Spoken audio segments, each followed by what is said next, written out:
Hello everyone, আজ আমি রান্না করব চিকেন কষা।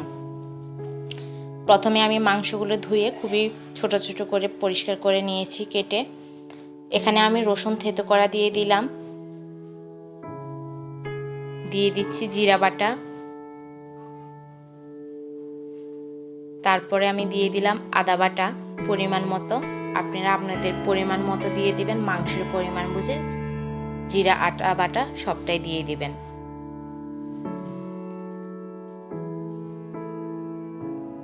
এখন আমি দিব হলুদ গুঁড়ো, পরিমাণ মতো দিয়ে দিব।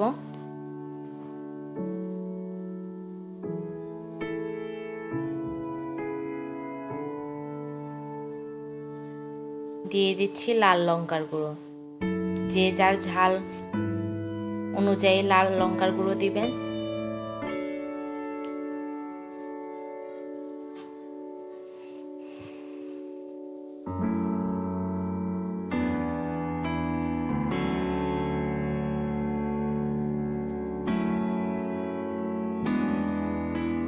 সামান্য পরিমাণ তেল দিয়ে দিলাম, এতে করে মশলাগুলো মাখার সময় মাংসের গায়ে খুব ভালোভাবে মশলাগুলো লেগে যায়। টক দই দিয়ে দিচ্ছি 2 টেবিল চামচের মতো।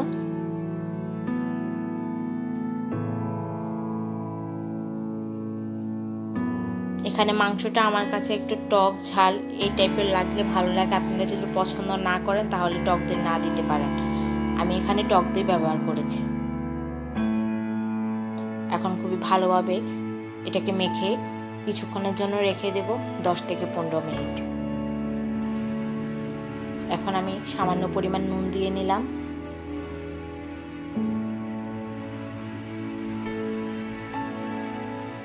ম্যারিনেট করার পরে 10-15 মিনিট পরে এখন আমি রান্না করতে যাব। চুলায় তেল বসিয়ে তেজপাতা দিয়ে দিলাম, কুচি করে কাটা পেঁয়াজ কুচি, এখানে আমি 2টো পেঁয়াজ কুচি করে নিচ্ছি, সেটা ঢেলে দিলাম। পেঁয়াজগুলো একটু হালকা ভাজা ভাজা হয়ে গেলে তারপরে আমি মাংসটা দিয়ে দিব। আমার পেঁয়াজগুলো ভাজা হয়ে এসেছে, এখন আমি ম্যারিনেট করা মাংসটা দিয়ে দিচ্ছি।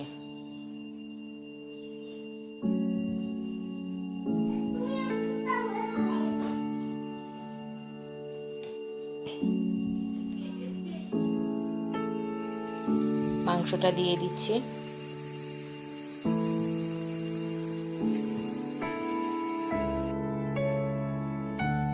মাংসটা একটু মাখা মাখা হয়ে আসার পর তখন আমি টমেটো সস দিয়ে দিলাম একটু। এই টমেটো সসটা আমার ঘরেই তৈরি করা।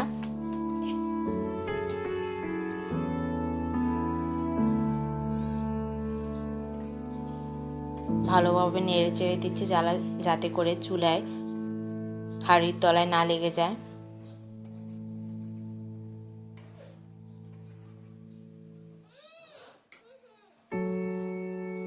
এখন আমি ধুয়ে রাখা যে মশলার তেল ছিল পানিটা সেটা দিয়ে দিলাম।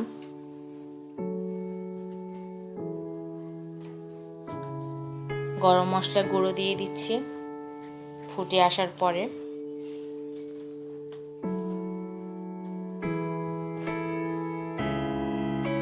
নেড়ে চেড়ে দিচ্ছি খুব ভালোভাবে।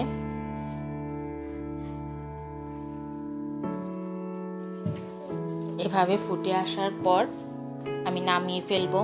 যখনই ঝোলটা একটু মাখা মাখা হবে, তৈরি হয়ে গেল আমাদের আজকের রেসিপি। এখানে আমি গ্রেভিটা খুবই বেশি পাতলা করিনি, এখানে খুবই মাখা মাখা করেছি আমি। দেখতে পাচ্ছেন খুবই কালারফুল হয়েছে। এগুলো আমরা বিরিয়ানির সাথে খেলে ভালো লাগবে। ভালো থাকবেন, সুস্থ থাকবেন। আজ এই পর্যন্ত।